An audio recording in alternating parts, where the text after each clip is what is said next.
attitude, notre approche mentale envers tout ce que nous faisons détermine si nous allons en jouir ou non. Restez avec nous dans Jouissez de votre vie.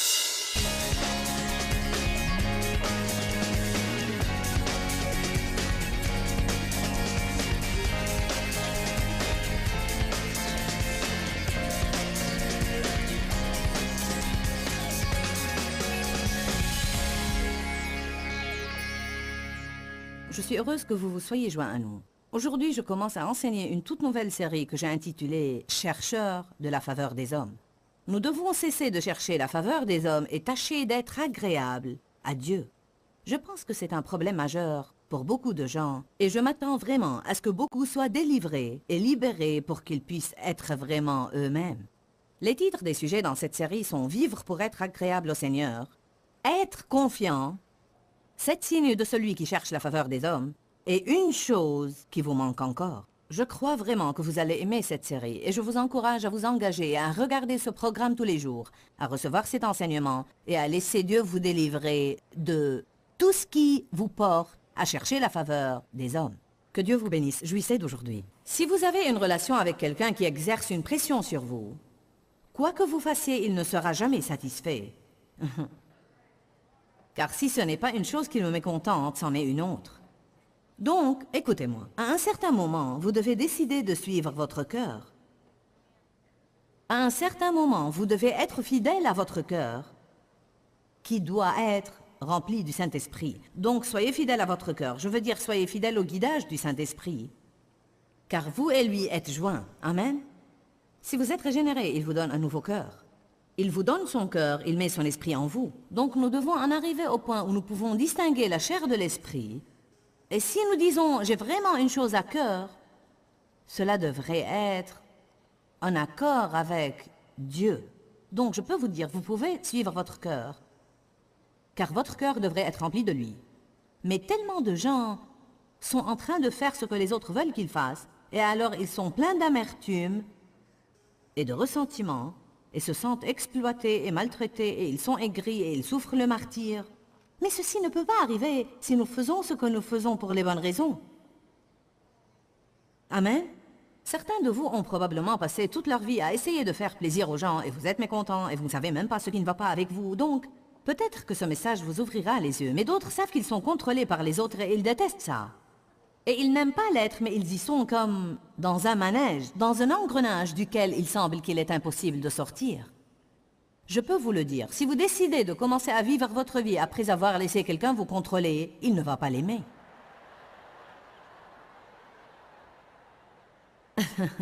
Donc vous allez avoir à vous préparer à tenir bon et à mécontenter certaines personnes pour un moment, mais peut-être qu'il est temps que quelqu'un d'autre soit mécontent à part vous. Y avez-vous jamais pensé? Nous nous occupons de tous les autres alors que nous sommes malheureux, donc il n'y a absolument pas de mal à décider de faire certaines choses pour soi. Cela ne veut pas dire que vous êtes égoïste et égocentrique. Nous enseignons contre l'égoïsme. Je fais mon petit robot, Dieu et moi alors, et nous ne sommes pas censés vivre en ne pensant qu'à nous-mêmes tout le temps. Mais vous devez penser à vous-même parfois, hein? Car si vous ne faites jamais rien pour vous-même, si vous ne suivez jamais les conseils de votre cœur pour certaines des choses que vous aimeriez faire, vous allez être rempli d'amertume, vous allez prendre une mauvaise attitude, vous allez vous écrire, et plus vous allez sur ce chemin, pire ça va devenir. Certaines personnes en arrivent même au point où ça devient leur moyen de s'apitoyer sur eux-mêmes. Je fais toujours tout pour les autres, personne ne fait rien pour moi. Alors voilà, vous pouvez voir où je veux en venir. Est-ce que je m'adresse au bon groupe? Est-ce que je dois prendre ce message à une autre ville ou est-il bon ici? Bien. Mais ce soir, comme je l'ai dit, je vais jeter les fondements et je vais parler de vivre pour être agréable au Seigneur. Vivre pour être agréable au Seigneur. Écoutez ce que je vais dire et j'espère que vous allez pouvoir le comprendre. Notre approche intérieure ou notre attitude, notre approche mentale envers tout ce que nous faisons détermine si nous allons en jouir ou non. Je peux venir ici et faire cette conférence comme un travail, et cela peut m'épuiser. Mais je peux venir ici, car je sais que je suis appelé à le faire, Et je peux venir ici et dire, je vais faire cette conférence pour toi, Seigneur. Et ça change complètement ma façon de prendre les choses. Car quand nous faisons quelque chose comme pour le Seigneur, il y a une joie. Quand nous le faisons par devoir et obligation, nous commençons à nous sentir manipulés et contrôlés. Il est vraiment étonnant combien notre approche de la vie... Qui comprend ce que je veux dire quand je dis ça? Bon, il y a une différence entre dire « je dois faire la vaisselle » et dire « je veux faire la vaisselle car je veux que ma maison soit propre et jolie ». D'une certaine approche, vous faites une chose car elle va vous donner ce que vous voulez. D'une autre, vous la faites car vous vous sentez forcé et obligé de la faire. Vraiment, c'est notre attitude envers toute chose qui va déterminer si nous allons en jouir ou la considérer comme un fardeau. Nous tombons tous dans le piège de prendre une mauvaise attitude envers les choses. Et chacun de nous a besoin d'écouter ce message. Tout ce que nous faisons, nous devons le faire pour être agréable au Seigneur. Nous devons vivre pour être agréable au Seigneur. Et nous devons trouver... En fait, Paul a même dit, dans votre circonstance, trouvez ce qui est agréable à Dieu et faites ces choses qui lui sont agréables. Ça ne prend pas longtemps pour trouver ce qui est agréable à Dieu et ce qui ne l'est pas. Qui sait que Dieu a le moyen de vous faire savoir quand il n'est pas content de ce que vous faites? Amen. Quand je commence à prêcher, je ne mets pas très longtemps pour savoir si j'ai le bon message ou non, et si je dis ce qu'il faut dire, car il y a une onction et un flux s'il est bon, et sinon, je ferais mieux de prendre une autre orientation, car sinon ce sera le supplice toute la nuit. Vous apprenez très vite ce qui est agréable à Dieu. Si je commence à me dire de quelqu'un, je ne mets pas très longtemps avant d'avoir l'impression que quelqu'un me serre les entrailles à l'intérieur. Et je sais tout de suite, cette conversation ne plaît pas au Saint-Esprit, donc il vaudrait mieux que je ferme ma grande gueule. Allez, vous savez de quoi je parle. Nous ne sommes pas naïfs, même si vous n'avez qu'une expérience limitée, vous savez ce qui est agréable à Dieu et ce qui ne l'est pas. Ce que nous devrions faire, Dieu ne va pas nous forcer et nous faire faire ce qui est juste. Il ne veut pas des tas de petits robots. Ce qu'il va faire, c'est nous mener et nous guider par son Saint-Esprit. Il nous donne sa paix si les choses sont bonnes et la retire si elles ne le sont pas. Nous nous sentons à l'aise si les choses sont bonnes et mal à l'aise si elles ne le sont pas. Amen. Donc nous devons apprendre à vivre pour être agréables au Seigneur. Nous prenons parfois l'attitude que nous vivons pour que Dieu nous fasse plaisir. Nous devons réaliser que bien que Dieu veuille que nous soyons heureux et que nous soyons bénis et que nous ayons de belles choses et que nos rêves soient réalisés ainsi que nos buts et désirs, il ne vit pourtant pas pour nous, nous vivons pour lui. Nous sommes là pour son plaisir, pour son honneur et pour sa gloire. Et c'est cette attitude que nous devons avoir envers la vie. Dieu ne doit rien à quiconque d'entre nous. Amen. Chacun de nous est déjà tellement béni que si nous n'avons jamais plus rien d'autre pour le restant de notre vie, nous avons déjà une belle vie. Donc nous devons abandonner cette mauvaise attitude de « Dieu me doit quelque chose » et commencer à vivre en faisant tout ce que nous faisons comme pour Dieu. Allez à Colossiens 3, verset 22. Serviteurs, obéissez en toutes choses à vos maîtres selon la chair, non seulement quand ils vous surveillent comme pour plaire aux hommes,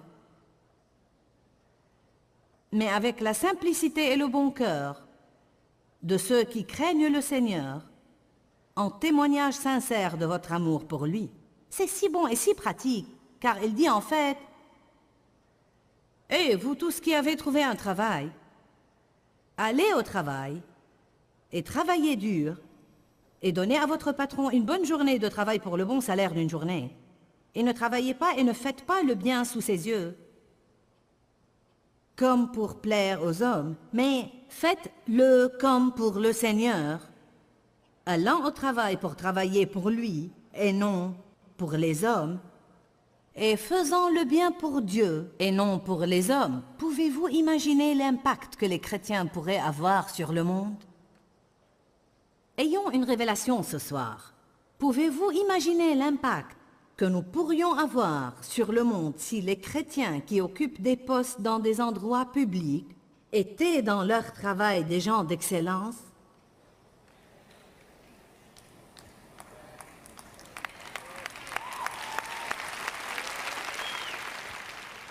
Si vous êtes au téléphone depuis 30 minutes pour une communication personnelle et vous savez que vous abusez du temps de la compagnie et qu'en fait vous volez.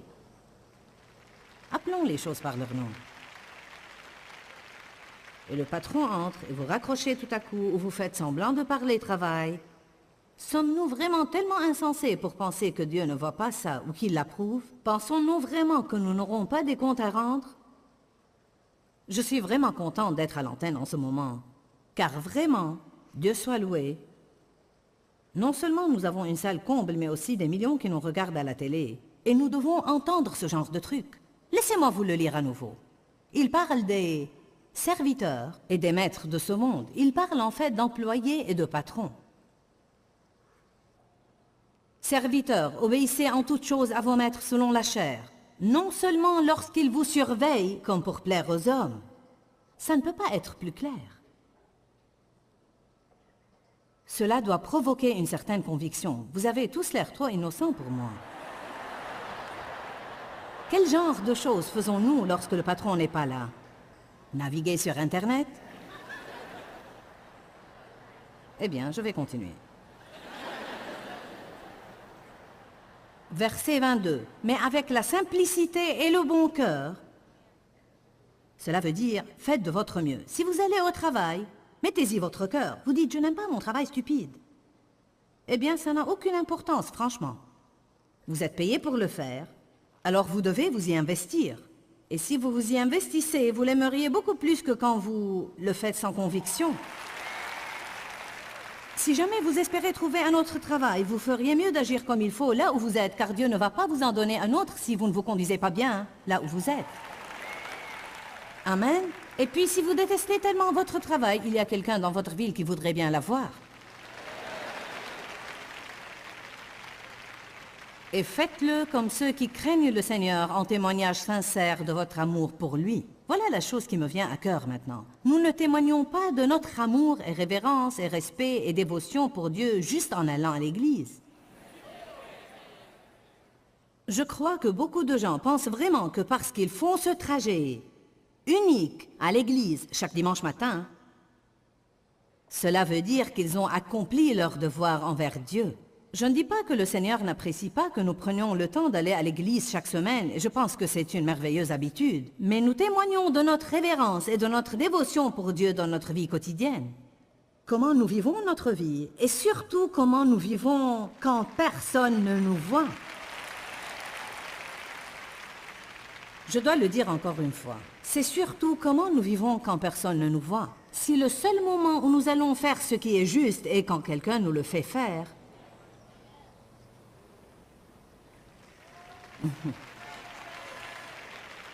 à ce moment-là, nous ne faisons pas ce qui est juste parce que c'est juste.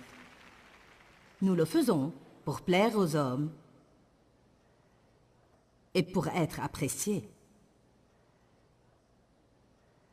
Le verset 23 dit, « Quel que soit votre travail, quel que soit votre travail, que ce soit la lessive, la vidange du moteur, la tonte du gazon, quoi que ce soit, quel que soit votre travail, ce que vous aimez, ce que vous n'aimez pas, ce qui est facile, ce qui est difficile, ce qui est commode, ce qui est incommode. Alors, quel que soit votre travail, faites-le de bon cœur et avec une bonne attitude, comme pour le Seigneur et non pour les hommes. Sachant avec certitude que c'est du Seigneur et non des hommes que vous recevrez l'héritage qui est votre vraie récompense. Vous êtes en fait en train de servir le Seigneur Jésus-Christ. Depuis que j'ai étudié ce message, je pratique une chose qui a ajouté une nouvelle dimension de joie à ma vie et que j'aimerais partager avec vous. Et peut-être que vous allez vouloir la faire et peut-être non. Dans chaque chose que vous faites dans votre journée, dites « Seigneur, je fais ça pour toi. Je fais ça pour toi. » Et même si vous nous allons lire des Écritures. Si vous mangez pour le Seigneur. Si vous jeûnez pour le Seigneur. Si vous observez une fête spirituelle, c'est pour le Seigneur. Si vous décidez que tous les jours se valent, vous le faites pour le Seigneur. Il dit en fait, faites tout ce que vous faites comme pour le Seigneur. C'est ce que Dieu veut pour nous. Il veut que nous vivions comme pour lui. Il veut que nous vivions comme pour lui et non pas pour plaire aux hommes toute la semaine puis courir à l'église le dimanche. Et si vous disiez, quand vous vous habillez le matin, si vous disiez, Seigneur, je veux m'habiller pour toi, je veux être agréable et je veux être chic pour toi. Si vous disiez, je veux m'arranger pour toi, je veux nettoyer ma maison pour toi, je veux faire tout ce que je fais avec excellence. Allez, est-ce que vous me comprenez? Avec cette attitude, je pense que beaucoup des choses que nous faisons pourraient nous donner une certaine joie au lieu d'être une corvée. Je dois faire ça, je dois faire ça, je dois faire ça. Maintenant, je dois faire ça, puis je dois faire ceci. Et si nous prenions une attitude différente en disant « Seigneur, je fais ça pour toi. Je vis pour t'être agréable. » Nous ne pouvons pas être agréables à Dieu si nous ne faisons pas tout avec une bonne attitude. Car la Bible dit dans Philippiens 2, « Faites toutes choses sans murmure, ni ronchonnement, ni critique, ni plainte. » Toutes choses. Faites toutes choses sans exception, sans prendre une mauvaise attitude. Donc, toutes nos actions devraient être entreprises pour être agréables à Dieu, pas aux hommes. Allons à Romains 14.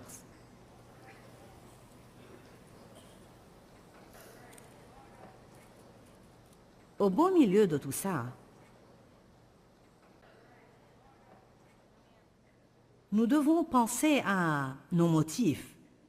Car je veux que vous rentriez chez vous. Je vais vous demander de faire un inventaire de motifs quand vous rentrerez chez vous. Pensez aux choses dans lesquelles vous êtes engagé. Les choses hebdomadaires ou quotidiennes dans lesquelles vous êtes engagé, que ce soit une étude biblique ou un groupe de prière. Vous pouvez même aller à un groupe de prière chaque semaine pour une mauvaise raison, le saviez-vous? Peut-être que vous allez juste pour savoir ce qui se passe à l'église. Oui, c'est vrai, peut-être que vous allez juste parce que... Il est étonnant combien de choses nous faisons et nous ne les faisons pas pour les bonnes raisons et nous n'avons aucune joie à les faire. Certains de vous continuent à faire des choses alors que Dieu en a fini avec depuis 6 ans. Parfois, nous faisons les choses car nous sommes accros à elles. Je ne sais pas pourquoi je fais ça, je le fais, un point c'est tout. Je ne sens pas que je grandis dans cette église, je n'y ai rien appris depuis 10 ans. Mais c'est là où va maman, c'est là où va grand-maman. Je ne sais pas ce qu'on dira si je n'y vais pas, donc j'y vais, mais je n'apprends rien. En fait, je déteste l'endroit. Puis vous finissez par aller partout. Vous savez que je dis la vérité. Puis les gens vont partout et ils ronchonnent, murmurent et se plaignent. Tout est de la faute de tous les autres. Je ne sais pas ce qui ne va pas chez ce pasteur. Gna, gna, gna, gna, gna. Eh bien, peut-être que vous devez aller ailleurs. Changer d'endroit. Je ne sais pas. Je ne sais pas. Parfois, certaines choses sont pour une saison, et si votre saison est terminée, peut-être que Dieu veut vous prendre à un autre niveau. Quelque part. Comment le sauriez-vous? Peut-être que Dieu vous veut autre part. Peut-être que vous avez appris une chose là-bas, où il y a beaucoup de gens qualifiés pour la faire. Mais peut-être qu'il y a un autre endroit quelque part qui a vraiment, vraiment bien besoin de vos dons et talents. Nous aimons toujours être là où nous voulons être. Et si Dieu vous voulait autre part parce qu'il a besoin de vous quelque part, eh bien c'est bon, je prêche bien de toute façon.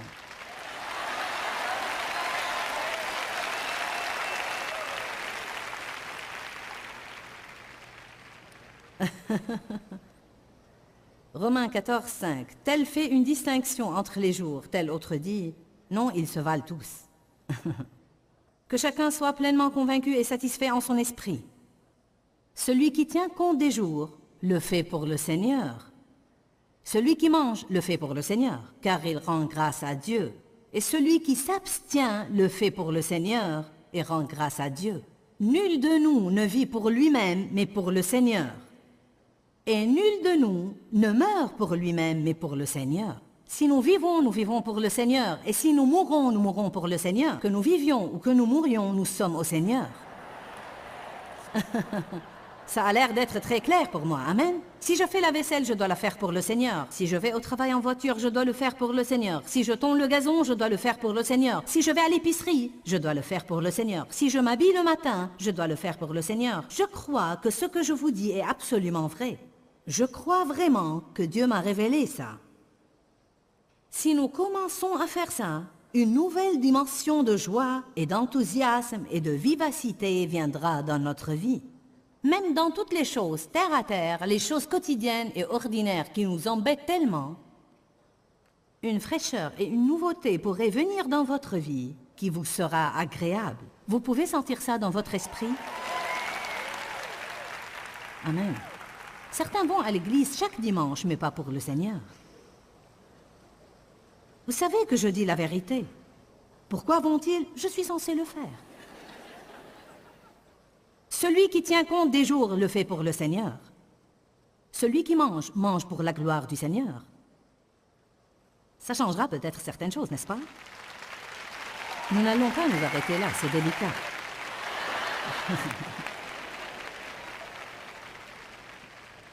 Oh, je t'honore Dieu en mangeant ce poison.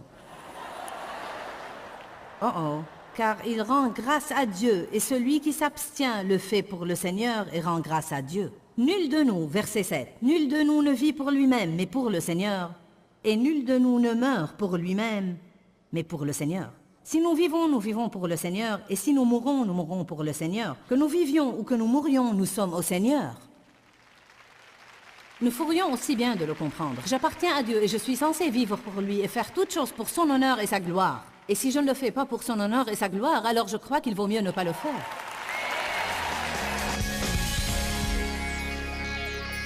Il est très important d'examiner nos motifs dans tout ce que nous faisons.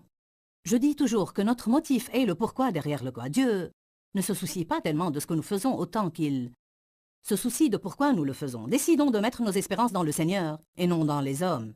Et à partir de là, vouloir seulement être agréable à Dieu et non aux hommes et faire toutes choses pour lui, avec une bonne attitude, voulant lui être agréable dans tout ce que nous faisons.